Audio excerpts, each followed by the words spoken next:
let's talk about best practices and how to share them with your team to make sure that they can be implemented and they can be accepted well.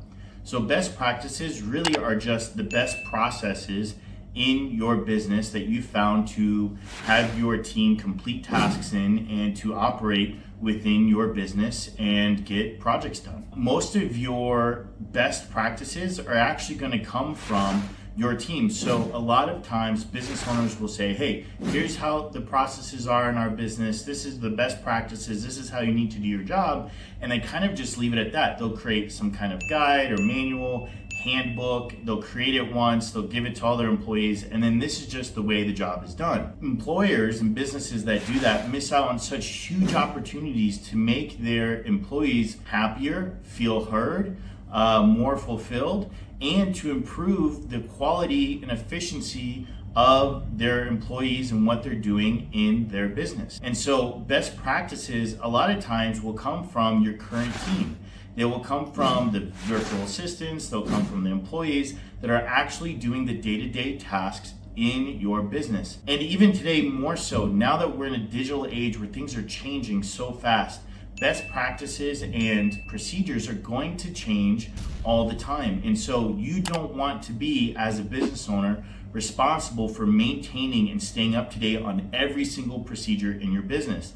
It is the quickest way that you will become the biggest cog in your business, slowing down the way your business works and how efficiently and quickly you can get things done and you can deliver and take on new clients. And so you want to empower your team to be able to come up with new solutions, quicker work methods, better practices, better procedures with how they're doing their job based on the tools that they have and based on the current landscape that they're working in, based on their job type, based on their projects, based on, again, the tools that they're going to use. So you really want to empower your team to be able to say, hey, I've been doing my job this way, and I found that if I, maybe change this one thing or add or take away this one thing, I can do my job a lot quicker and it's a lot easier for me as well. And when you empower your employees to do that, not only will your business stay up to date, it will stay efficient and saving you money and time and resources, but it will also make your employees feel heard, make them feel important, and actually get them to care quite a bit more about their job, especially when you're talking about virtual assistants. They want to help. They want to help your business grow. They want to help your business do better.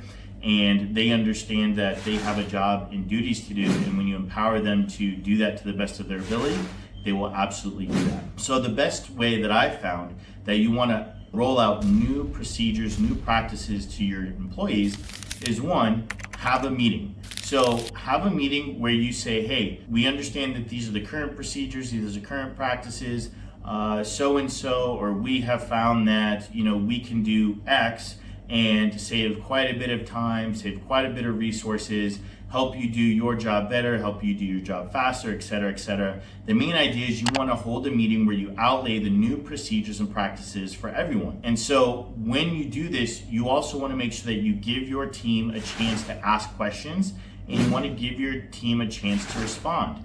They may have different ideas or they may have a different perspective that could actually enhance that. Or they may have questions that if you didn't hold a meeting may have gone unasked and will lead to lack of clarity around that procedure and will lead to problems going forward in the future. Especially with virtual assistants, they are shy to speak up at first. They want to respect you. They want to obey the rules and the standards that you've put in place for them. And so you really need to give them a space where they feel clear that they can express their questions, their concerns, and ideas with you. And this is the best way to start off by rolling out new procedures and new best practices for your team. Now, once you've done this meeting and you've recorded it, make sure you record it so your team can go back, they can review it anytime they want, and they can review any of the questions and answers that were asked and given in that meeting, so that way there's no question about whether they understand it or not. Once you've done all of that, the next thing you want to do is you want to go ahead and add that best practice or procedure into a document. And we call these standard operating procedures. And these standard operating procedures should be a living document. Again, don't get caught in the rut that you think you know everything, the best way to do everything in your business, because you're not doing everything in your business from day to day, and so you don't see all the complications and challenges that can come up. You want to make sure you go ahead and have a living document, okay? And what does that mean? Well, a living document is a document that can be updated ongoing. So you would take this new best practice, you would take this new procedure, you would put it in this document where appropriate, and then in the future, if again it needs to be modified, updated, changed, removed, then that can be done. And this is how you start to build out standard operating procedures that not only benefit your business from being a library of, hey, this is how you do everything in the business, this is how you do the job. So whether you're continuously hiring and letting go and bringing on, changing out your employees, but if you ever want to sell your business, or you want to do some kind of mergers, acquisitions, or take on another business type of yours, you have this whole library of how to run your business. So now you can just take that and you can copy and duplicate it either into another business that you would buy, or you can give this as an instruction manual for a buyer of your business. That way they know exactly how to run your business to get the same result, and then they can further optimize it from there. But most importantly, this is going to be a document that your team has access to, your entire team has access to, that they can go review anytime. So if they're in the middle of doing a procedure, if they're in the middle of a task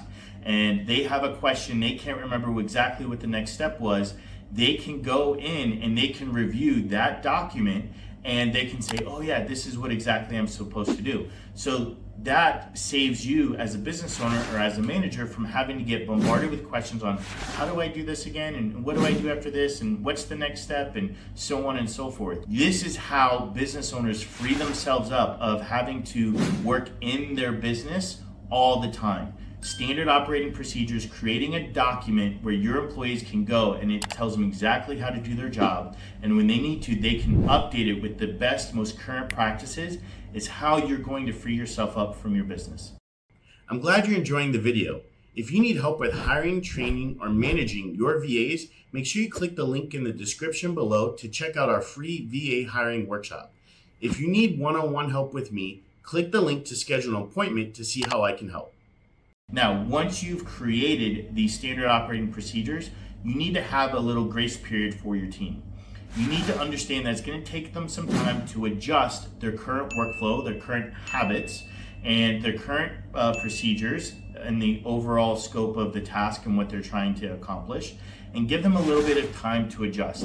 Now, you don't want to give them too much time because you want to make sure that they are doing the work appropriately, they are completing tasks per the procedures and best practices that have been decided on and laid out for them, but give them a little bit of time. And so, lay out this procedure and then do a check-in. However the cycle is that they would complete this, task or procedure, maybe it's once a day, or maybe it's once an hour, or maybe it's once a week. Check in frequently. Give them a couple of times to make mistakes, to not implement the procedure, not revert from their old ways. Give them a little bit of grace period. And then if you start to see a pattern where they're not implementing the procedure, then you can start to address that. But typically what you'll see is, especially with virtual assistants, you'll see that they will pick it up almost immediately.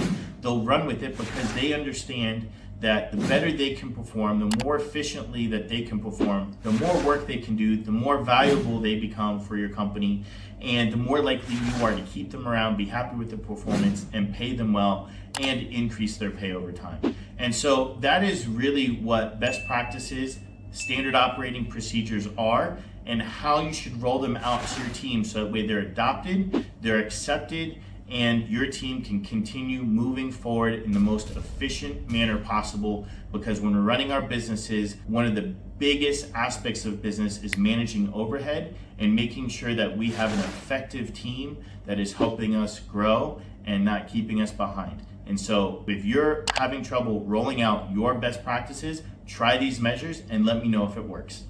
Hey guys, that's the end of the video. Thanks for tuning in. If you got some value out of that, make sure you go ahead and let me know by leaving a like. I'd love to hear your thoughts, questions, and comments down in the comments section. And of course, make sure you hit that subscribe button if you want to see more videos. We release 3 videos a week, one on sales, one on marketing, and one on VAs. And of course, if you want to check out some of our services or products, check out the links in the description, as well as you can find information on one-on-one coaching and consulting with me, where we can dive into the specific strategies and solutions that you need in order to take your business from 6 figures to 7 figures, or low 7 figures to more 7 figures.